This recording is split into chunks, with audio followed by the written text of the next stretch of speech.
inside is going to be the rookie, Steve Hook in Beacon Plumbing. They are terribly early right now. They're going to have to back off here. We could have a jumping situation again. 2 seconds, 1 second. Looks like they'll be okay. Steve David got across the line. It's a good start, and he had the lead coming across the line. He timed it perfectly, but he was down on power, which means the other guys that were throttling up are going to be able to catch him. But he's in a very good position right here out in front. But look at J.W. Myers on the inside. He's gonna equalize it by the time they come out of that corner. And J.W. Myers is side by side now with the Old Boy Alberto. A great backstretch run now. J.W. getting a little loose flying that race boat. The water has calmed down considerably over what it was earlier today. So we've got a pretty good track out there right now for some fast racing. And J.W. Myers on the inside, and the old codger Steve David and the Old Boy Alberto on the outside. The Madison boat from Madison, Indiana. Great corner by J.W. Myers.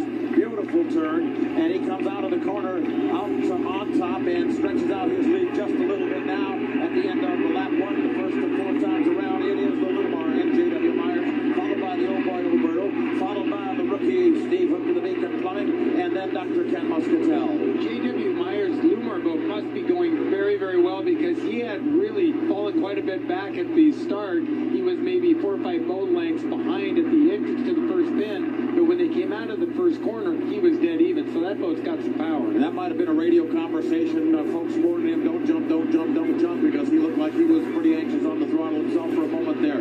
All right, now, the Old Boy Alberto trying to reel in the Lumar window films, and as you can see, Steve David has gone to the inside, but he has to go through a little slop right there in the right-hand corner of your screen, trying to get through the wake of the Lumar through that turn, and the Lumar has managed to gain even more real estate as a result. And the rookie is starting to work on the outside, trying to get...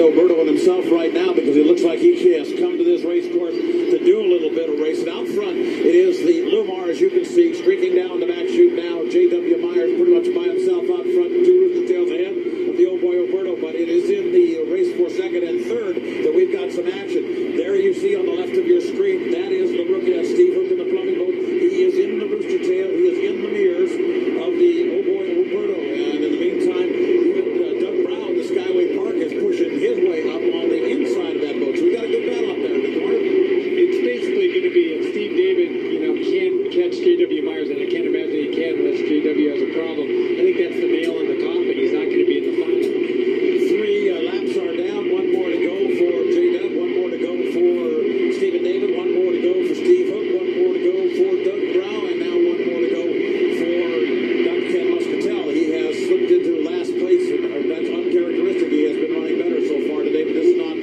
where we've seen him run most of this Seafarer Chevrolet Cup. Up the back chute now. It is the Lumar, and it looks as though the rookie Steve Hook is going to let Steve David have this position, but he's not going to let him have it by much. He's still running pretty strong up there. Lumar off the apex now, coming to the exit pin of the north turn, down by the Lake Washington floating bridge. There you see the difference between those boats, and you see Steve Hook there at the very top of your screen. They're still trying to catch the Old Boy Alberto. He's still keeping the pressure on. He's going to have enough real estate to get it done. The winner is the Lumar window film, second place, the Old Boy Alberto, third place, Steve Hooks in the Beacon Plumbing boat, fourth place overall will go to Doug Brown. He has finished the heat in the Skyway Park. And so the folks from Friday Harbor have got to be pretty happy about that. They've made it to the checkered flag, and here comes Dr. Ken Muscatel bringing up the rear in this Heat 3A. It looks to me like the Lumar has got the speed to beat any boat out here, but J.W. cannot spot the person 30, 40, 50 feet at the start line. If J.W. has any idea about winning the final heat this afternoon, he's going to have that Lumar inside. He's going to have it on the start line on time, and he's going to have a lot of momentum, like I'd say 150 miles an hour at the start line to be able to beat the Budweiser. One of the terrific owners of boat racing, Bill Worcester, is standing by in the pits right now. His boat, the Lumar, just won this heat. That's right, Steve. There's a lot of cheering going on down here. It's been a long couple of weeks for your crew, hasn't it? It has been. We worked really hard, and they put it all together. good day today. Yeah, he looked pretty good. JW did a great job. He does a great job. JW is he's out of this world. A young guy that's just getting started here in unlimited boat racing, but I think he's one of the top drivers already. You've been here so many years. Do you ever lose your enthusiasm for this, Bill? Never do, never do. Always get excited. I just can't believe the thrill that I get. It's going to go on forever. I'll be around a long time. It's a lot better when you win, too. It's a lot better when you win.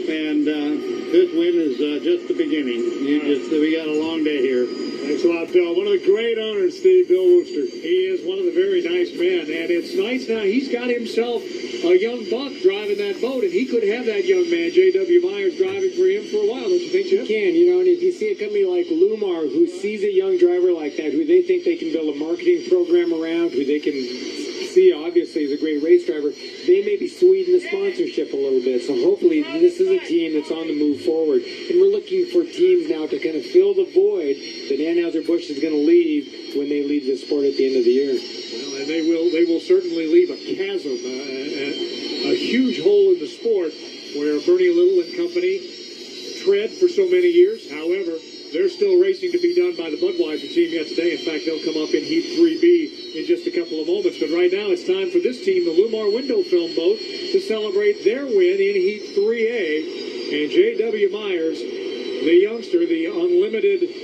Light Rookie of the Year back in '99, and the Unlimited Hydroplane Rookie of the Year just a year ago, climbing out to the cheers of his teammates along the shoreline. He's another product of the Seattle Outboard Association. This local racing association that runs small outboards has produced some really great drivers. And he's in the pits right now. Go ahead. All right, JW, great win there. Thanks a lot, man. It's the UA Lumar team, man. We're working on it. It's getting better and better, but the next heat, boy, I really like to win that. You had a little trouble in Tri-Cities and your crew had to fix this thing the last couple weeks. How has it progressed through the whole week to this last heat?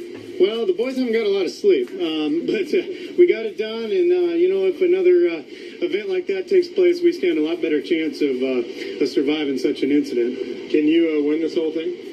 Well, it's hopefully like hell, that's for sure. It's the only thing, the big concern I have is that other Seattle Outboard guy down there, Jay Michael. He can hit some starts like nobody's business. I raced against him way too many times. It's kind of fun having you and him here driving Unlimiteds now as opposed to your younger years. Not that you're old. Yeah. Well, we still race outboards together, and that's where we gained most of our experience was, or almost all of our experience was racing outboards, and it's just a lot bigger boat. All right, JW, great win. Smiles all over down here, Steve, for the Lumar group.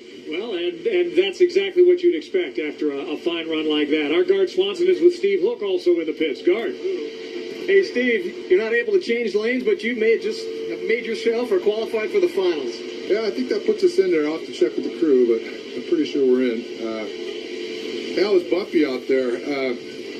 I had to stick on the final. I'm still qualifying. I had to stick on the outside, so I think we have enough points to get the final now without running into Connie. But A short while ago, you told me that you guys changed prop. You put on the magic prop that you guys had some success in Tri-Cities, and it certainly worked out and panned out for you in this heat. yeah, I like the way that prop runs. It sticks the nose down a little bit more, and that's nice in this bumpy water. Our prop guy Steve, he knows what he's doing back there. I just take what he tells me. You're kind of cool. What's up, Boo Boo? Are you kind of quietly just kind of sneaking up on the guys? Because it shows a lot that you're stuck in lanes, but you can't make those lane changes, and you're still very competitive. Well, I'm qualifying. I know how to race. We all do. All these guys, unlimited light and unlimited. I know I could run on the inside. I want to run on the inside, but got to earn the respect of the officials and the other drivers, and just being patient. And my time will come. All right, go get them the rest of the afternoon. All right, thanks a lot. Very smart young man. He knows how to get to where he's going, and where he wants to end up is on the winner's platform before this day is over. Here are your unofficial results from Heat 3A. Lumar in first place, the El Boy Alberto second, the Miss Beacon Plumbing third, Steve Hook at the controls, Skyway Park Bowl and Casino, followed by Silver Dollar Casino and Miss Rock. And we're going to rock on with more racing yet to come, Heat 3B, and more air show. We're not done. We've got lots of seafair yet to come. Don't go away. And let's go racing in Heat 3B. Here are the stories that we're following. The Elam boat needs points. They were the top qualifier. Let's see how they do out here in Heat 3B. The Budweiser, though, the big red beer machine is cruising yet again. We'll see if they can handle the choppy water again on Lake Washington. And finally, the Graham Trucking Boat, a great win for the rookie J. Michael Kelly in Heat 2A. This is Heat 3B.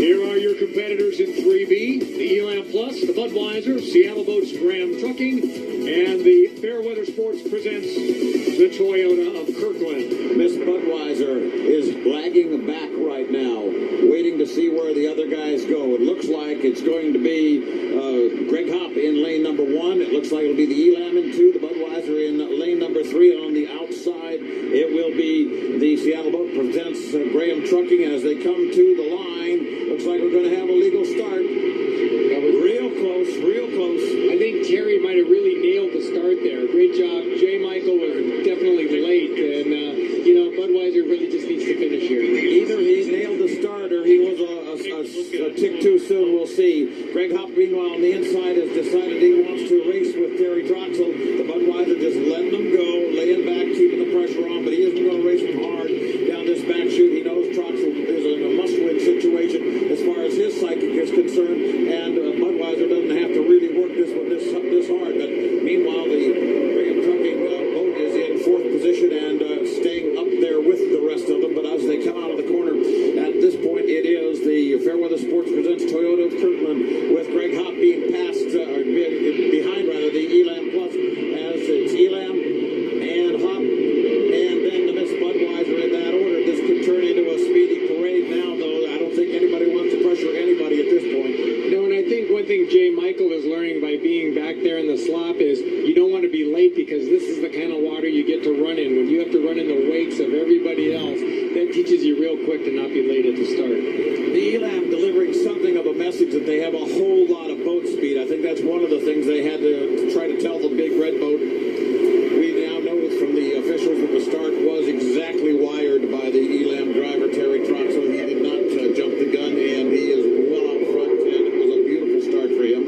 You know the feeling when you have a start like that and it's not the final? You're happy you got a start like that, but you're like, darn, I hope I didn't waste it. Because sometimes you only got 1 or 2 of those kind in you, and you want to have it for the final. He may be thinking like that, but he's going to have another one like that in the final. He's going to have the inside lane, too, I think, when we get to the final heat, if it's going to work out for the big orange boat. Meanwhile, Elam Plus out front, and Pat O'Day, it's a high-speed parade here. It is. They don't have the Elam pinned down on the water like they did earlier. He's riding real light in the front, and I guess that's the way he's going to go into the final. He really got it flying. Yeah, it looks like the Budweiser's right. I think you're right, Pat. I think they've really done a lot. It's very light on its feet. You see it dancing, but not flying away. It's just nice and light. And when you see a boat light on its feet, that means it's using the horsepower to move the boat forward, not plow it through the water. So they're looking good. Speaking of the Budweiser, Dave Villwock has pulled up almost alongside of Greg Hopp now. I think he's just thinking about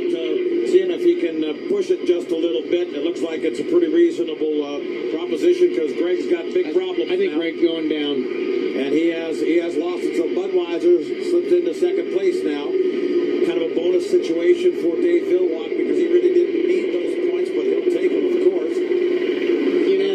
I think what we're seeing now, I would say the 2 best performing boats in the pits are the Elam and the Budweiser. I think right now the Lumar is close, but doesn't quite have the boat ride that these 2 boats have. I like the boat ride also of the Graham Trucking. They seem to have settled that boat as well. So we are on the 3rd or 4 times around. The white flag is coming up for the Elam Plus Terry Troxel coming off This the is the door checkered third. flag. Checkered flag. We're at the checker. I strike that. We are at the checker. Here it comes. Here comes Elam Plus, and victory for Terry Troxel, his first this afternoon.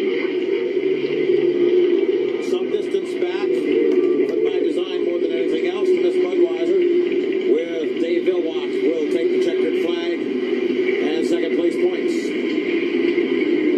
Well, it looks to me like the race we're going to see in the final, from what we've seen so far, is I think the top 3 are the the Budweiser first, probably the Terry Troxel and the Elam, and then the Lumar a little bit further back. But I think, like you said, Mike, I think J. Michael Kelly is the wild card here.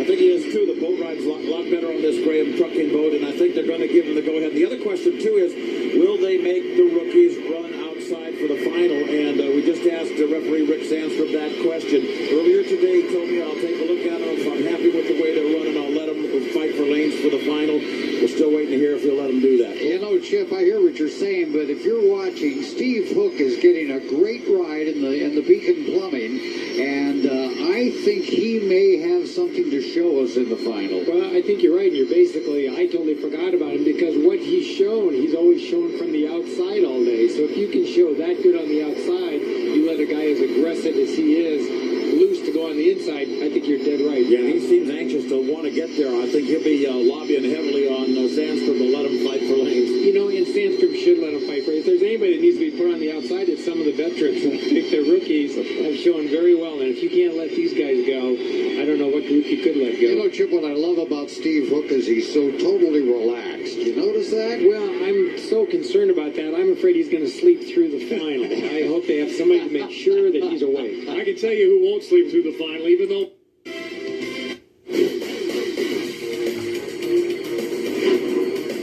And we're back to racing with the provisional heat here in the Chevrolet Cup at Seafair.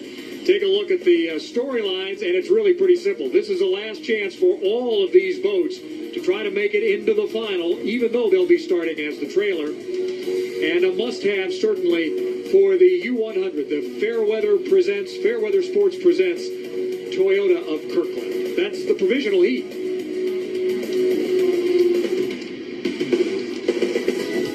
Let's take a look at your lineups right now for the provisional heat. The Oh Boy Alberto, Toyota of Kirkland, presented by Fairweather Sports. Silver Dollar Casino, Miss Rock, and the Skyway Park Bowl and Casino. We are not racing for a trailer position. We are racing for a front line number 6 starting position. We will only run 6. So this is very important. Oh, you're right. More very important. Yeah, And thanks for clearing that up, Mike. And it doesn't look like either of the Leland boats are going to make it out here for the provisional. Well, that changes everything, and I apologize for that. But Steve David now could change his day completely by winning this and then going out and winning the race. Here we go, Mike. And as they come across the arc, it's Steve David on the outside. On the inside, Dr. Ken Muscatel.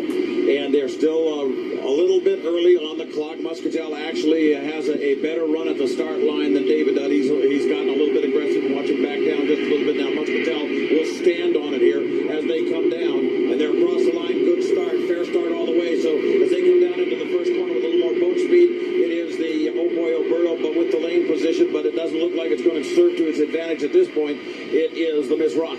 I think Ken may have hit the entrance pin going into the first. No, I guess it's okay. It looked like he came very close, but Ken has been on the inside all day, and I've never seen that. Steve David in the Alberto, if he can win this heat, I think he's got a boat that can win the final heat if he can win here.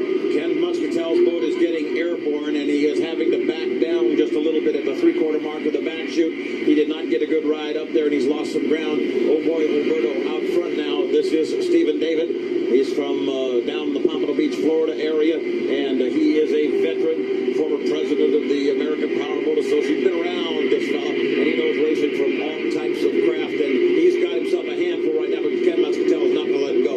No, but don't think that this whole day could turn around very quickly now for Alberto. The fact that he could start on the front line, I believe this is one of the best boats out here. We've had some driving problems, or Steve's had some driving problems today, but I believe they're capable of winning the final. So he gets this under his belt. Watch out. And it appears now that he is establishing a commanding lead. We do not have any of the other boats, as we mentioned, unfortunately, for Mr. Hopp. His boat never even got off the trailer. Ken Muscatel is in second place, trying somehow or other, hoping gremlins will appear in the engine of the Oh Boy Alberto, but it doesn't appear that's going to be the case right at the moment. The Alberto running on that beef jerky is plenty healthy, coming down to end lap number 2. This is a great thing that they are going to get to start on the front line. It's great for the fans because having a boat like Alberto 5 seconds behind at the start in the final is not a good thing. We want good boats like that right up there on the start. And the other thing is the Alberto family, their local family. Art Alberto has done so much for this event for years and years. We need them up there.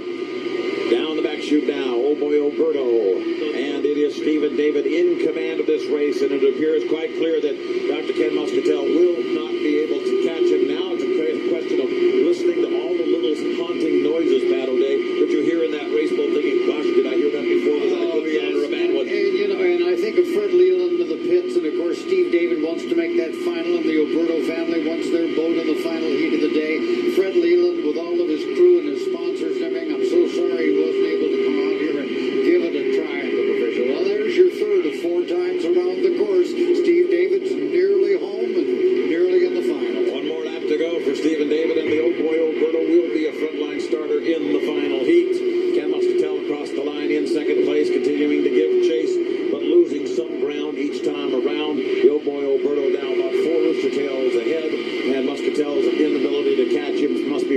frustrating for Ken. Ken Muscatel is not going to be in the final heat of the day, but I got to tell you, Ken Muscatel has had his finest day of driving out here on the course. His equipment stayed underneath him, kept working, and he has added a great deal to the show here today. And he's talked about if I just had a slightly better boat ride, I'd have everything that, well, he's getting it very close to dialed in. Berto's got a quarter of a lap to go, and he's in the final. And, you know, one thing now, the problem the Alberto team is going to face is the other boats now are pretty much getting buttoned up. They've made all the changes they want to make for the final.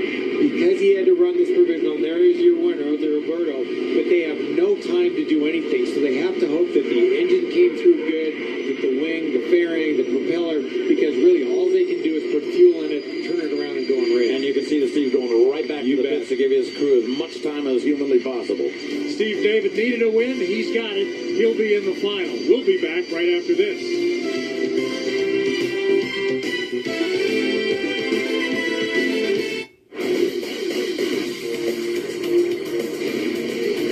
It's time now.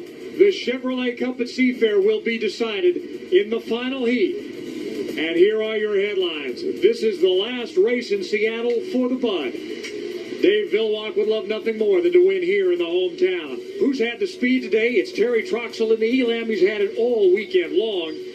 But there is a rookie named J. Michael Kelly who may have a dream of breaking everybody else's hopes and winning here at Seafair. It's the finals of the Chevrolet Cup.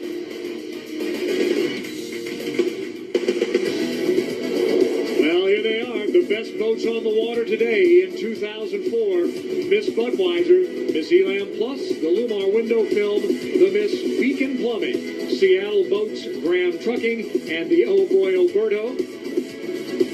They are your boats. They'll be racing today in the final for the Chevrolet Cup. We've got a little extra time now, so we can really talk about this final, talk about the boats, the drivers, the conditions on the water to get you set for the finale of what has been a terrific day of racing here on Lake Washington. One of the major questions that we wanted to have answered was, will the rookies be allowed to fight for lanes? And the answer is yes.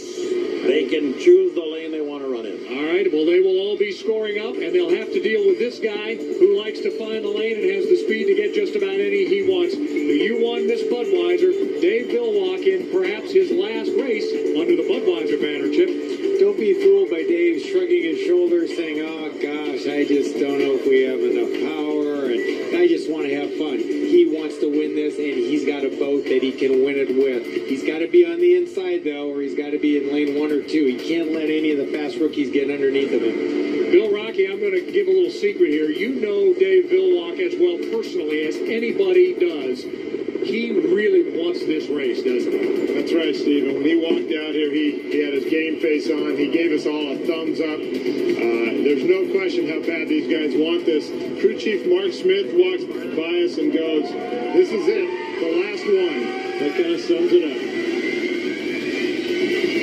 And so the Budweiser begins to pull away while the U16 Miss Elam Plus, Terry Troxel, has had a pretty darn good Seafair day, a 1, 2, and a 3, Mike. He has a faster boat, there's no question about it, but he hasn't shown us all of the skill that he is capable of today. He's made some mistakes. He cannot make a mistake now. It would be a great race for the Elstrom family to win. Let's see what they can do. The U8 Lumar window film, J.W. Myers. He has been a very good young driver for Bill Worcester. And I don't think he's shown his potential yet. I'm still extremely high on J.W. Myers. I think he's a great driver. I don't think he's lived up to his potential yet. But if there would ever a good time to do that, it would be right now. The last time I believe Bill Wooster won here as an owner was with George Woods driving the Tide boat. So it's been a long time, and it would make me very happy to see J.W. win this race. The U99 boat, stop freaking and call Beacon. I love it. It's the Beacon Plumbing boat, and Steve Hook, another one of those young drivers who's had a very fine day, Mike. And let me tell you, if Fred Leland gives Steve Hook the green light to go to the inside lane, then the other guys can start freaking. As we continue running down the rest of the drivers today, here's that other young buck, J. Michael Kelly. We talk about Edom Kloss, Casey Kane. This is Unlimited Hydroplane's answer to him, the U2 Seattle boat Graham Trucking. Chip?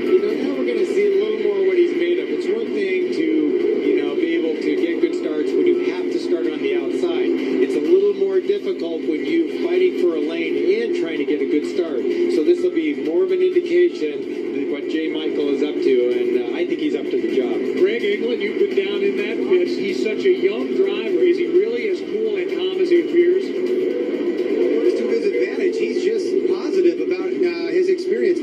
Finished third in the Tri-Cities. Another top 3 finish here would say a lot about this rookie at Seafair. We'll keep an eye on the Graham trucking boat. And finally, Steve David got in through the provisional, but he is in, and they'll be racing 6 across.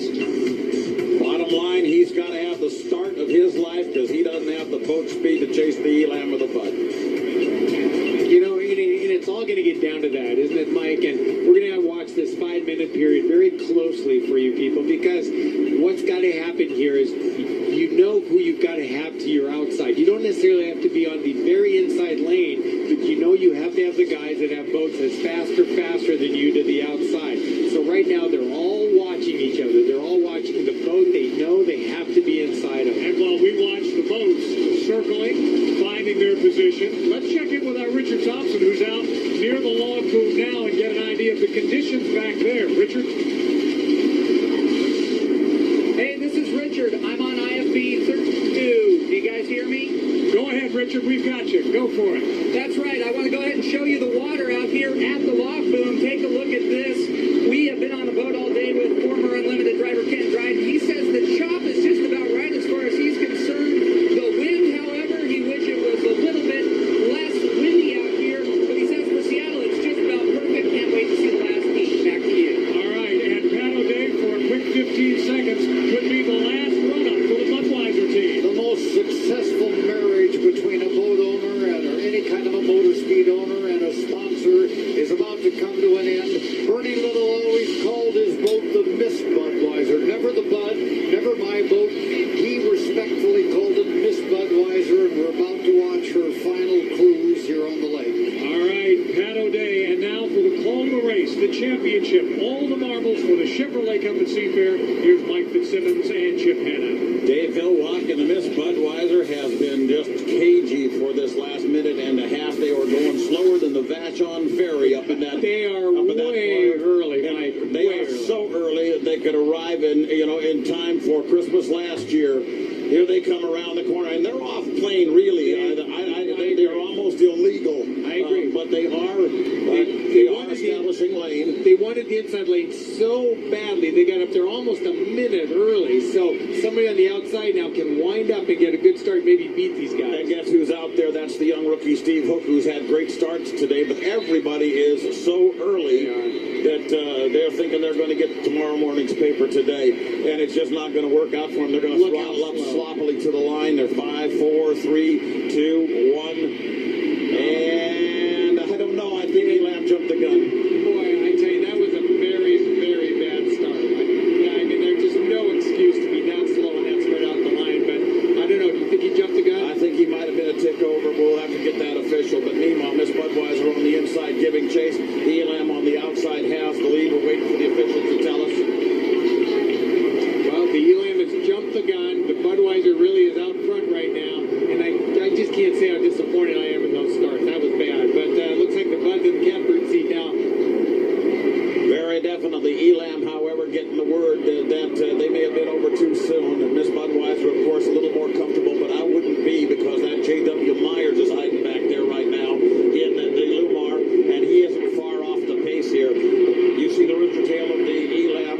You also see the Miss Budweiser in the background. They've come across the line 1, 2, and now 3 is the Lumar, and also Steve Hook in the Beacon Plumbing has come across the line, and then the old boy Alberto. Now what can happen here, Mike, is the Budweiser's got to contend with the Elam's rooster tail, while J.W. Myers has got clean water. So Terry Troxel can make life very difficult for Dave by making him run in his wake and give J.W. Myers a chance to run in clean water. And I think J.W.'s made up some ground. He has made up some ground. He's sensing that he has a possibility here, and he's starting to pull into the mist of the rooster tail of the Miss Budweiser. Elam way out in front right at the moment, but there's some question as to whether or not that's the front leading boat right at the moment because of that last tick of the clock that appears to have the orange boat across too soon.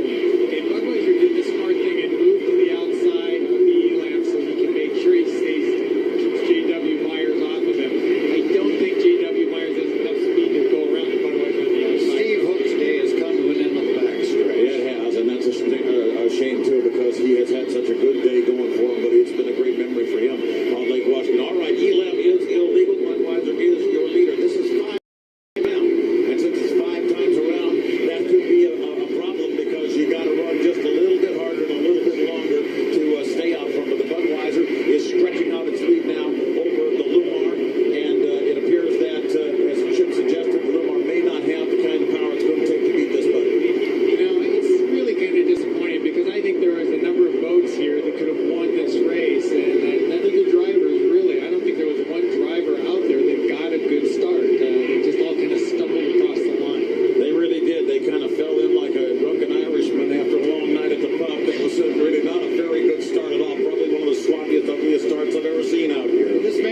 of the last 7 Seafarers won by the Beer Wagon. That's the story of this racing team. That's the story of its 41 years. Bernie lost 3 years in a row from 63 to 66. He said, I've had enough of that. It'll never happen to me again, and it never did. And there's a name that I think needs to be mentioned here, and that's the name of Ron Brown, because I think there was 2 basic segments of Budweiser career. There was the pre-Ron Brown, where they were a good team but not a dominant team. When they hired Ron Brown, he came in and built the team that you see here today. He built the shop, he built the dynamometer where they test the engines, he built the trucks, and I think Ron Brown deserves a great deal of credit for the success that the Budweisers had the last 12, 15 years. Well, Dave Hillwalk coming down to the start-finish line here, slow off plane, getting one last look at that checkered flag hanging from the official tower. And Mike, let's find out what the Budweiser team thinks. Joe Little is in the pits, and he's with our Bill Rocky. Thanks, Steve. Joe, what a great way to finish your Seattle career here. You come out with a win. I tell you what, it's a great day here in Seattle. What is perfect. Racing's good. Dave Hillwalk did a great job. Unfortunately, Terry and the Elam jumped the gun. You know, and that's tough. That's fighting for lanes. That's what you got to do. Get out there and fight for it. Mistakes are made, but the big red boat comes in victorious again. I don't know how we keep doing it. The Bud Racing team, they're just great people. You've come here so many times. What's this mean to win the last one? It means a lot. All the other race sites are great, but you're in your hometown here in Seattle, and really wanted to win this one. All right, thanks, Joe. Joe's going to go over and say hi to Dave here as Dave's just coming in. Well, there's your last look at a Budweiser coming to a victorious dock in Seattle. And, you know, it's been a legacy much like the Yankees, much like any dominant sports team. And on the other hand, I believe there is a new day coming. Something is going to fill this void, and it's just time to say goodbye, I guess. Well, Mike and Chip, take a look now. We've got the replay of the start, and it might take us a while to roll it because these guys were into it so early and they were going so slow. Now, right now, if you look at these 2 boats, I'm sorry I didn't get both of them there, but they are off plane. Now, that is actually illegal. The race official could have said, now these guys at this point should have been way back here at this time, building boat speed, instead of just kind of, and at least they should have all been together. I mean, you had guys off. Nobody would dare, I don't want to say that, but I'll ask it as a question, Mike. Nobody would dare come back after the Budweiser wins this thing and then say, well, wait a minute, you were off plane. As happened to him in the Gold Cup race with a couple of infractions.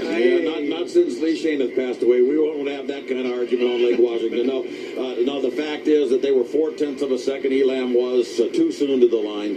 0.4 of a second, and there's no question that was a jump, and the Budweiser came across it legally. And let's go down to the Budweiser pits now. And our Bill Rocky and the man of the hour, Dave Hillwalk. Bill? All right, Dave. I knew it was going to be exciting. I just didn't know how exciting. That was a wild start, a bizarre start. Yeah, well, and we had to make something happen in order to make that work. And, you know, I tried to get Terry, and, you know, Terry was trying to get me. Terry made a nice move. I was just ready for the counter move immediately and turned into a 1-2 in the back straightaway. And we're both early, and I managed to get on the gas at the right time, and Terry got on the gas a little sooner than the right time. But it was a great race, and boy, you know, they had a lot of speed. They just flat ran around us, but today was our day.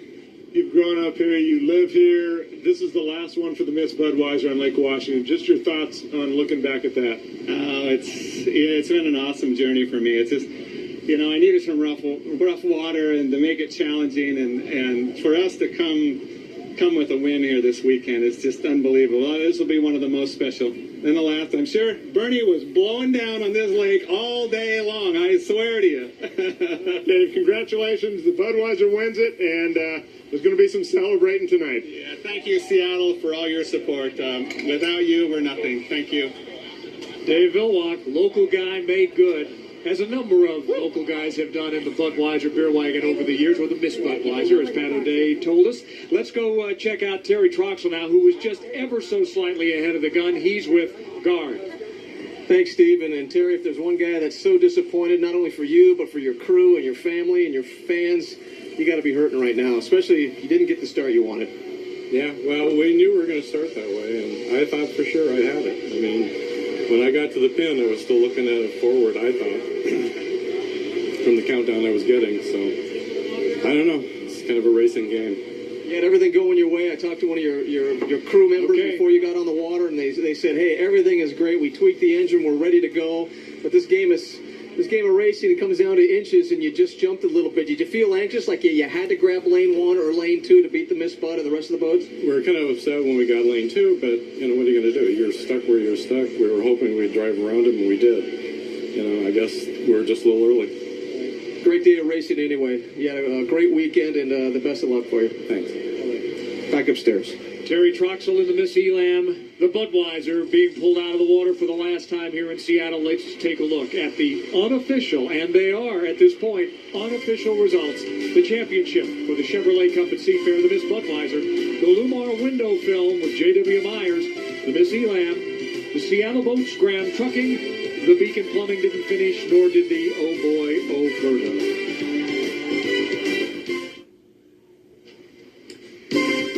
And so, the final for the Chevrolet Cup at Seafair, and all you have to do is say one very short 3-letter word, Bud. Miss Budweiser, the 2004 winner of the Cup, getting just the start they had wanted, a leading wire-to-wire after Terry Troxel jumped in the Miss Elam, and the Budweiser wins here at Seafair yet again. A terrific day of racing on the water as the wind continues to blow and the sun continues to shine, and especially so on that red boat and its team, with Bernie Little looking down from, well, we believe high above, but some of us on this tower would know better than others. Let's take a moment here to kind of wrap things up a little bit on this day of racing and head back out to the start-finish line to our two good friends and our two legends in this sport, Mike Fitzsimmons and Pat O'Day. As you guys assess, sum up, look back, tell me what you think about this day and how it ended. Well, I got to tell you, we did see some very odd starts today. We saw a lot of drivers who have a lot more talent than they demonstrated today. And I think, unfortunately, the complexion of the race sort of fell that direction. But we also saw some fabulous new rookies who are going.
Lanes by their qualifier.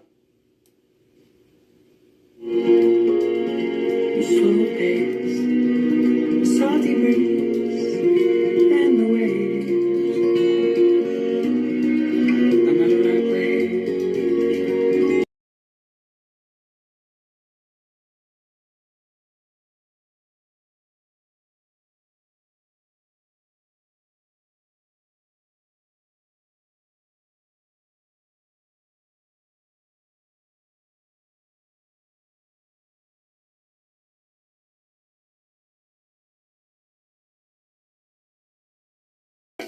Location, Seattle, Lake Washington. Event, Seafair Race number 1. Piper Plains Gold Cup is the Super Bowl of boat racing. I grew up on Lake Washington, just north of Floating Bridge. The Seattle boats used to be pitted in Leschi. So Slummos would be pitted in Leschi and come across. So I remember then, I was probably 3 years old, seeing the Slummos on Lake Washington. Today, 60 years after virtually unknown Seattle instantly went big time, Seafair is celebrating a milestone of Thunderboats and Rooster Tails. Dad's dad was actually here at the very first Gold Cup when the Slummos brought it back out from Detroit. Our families have been involved, and I'm honored as Kaylee is honored to be racing at this race, especially on the 60th anniversary. 60 years of racing translates into hundreds of boats, thousands of fans, and a countless number of memories. Today, you will journey down Hydro's memory lane while keeping an eye on the present and future. To have the opportunity to have the 60th race and be involved in it is an honor in and of itself. If I could win it, well, that'd just be icing on the cake. So fire up the grill.